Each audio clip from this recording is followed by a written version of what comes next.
Na-offend ako para sa lahat ng kababaihan, lalo na kung ipagmamalaki pa na karangalan ng isang babae na siya ay pagpantasyahan.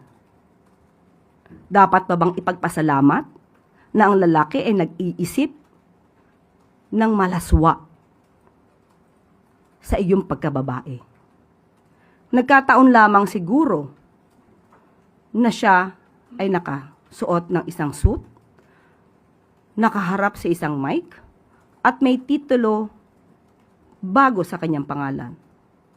Kung nagkataon na ang lalaking ito ang nagsalita ay nasa isang kanto, nakahubad, at sinabihan ng isang babaeng naglalakad, na ini-imagine ko kung anong ginagawa ko sa iyo kasi ang ganda mo.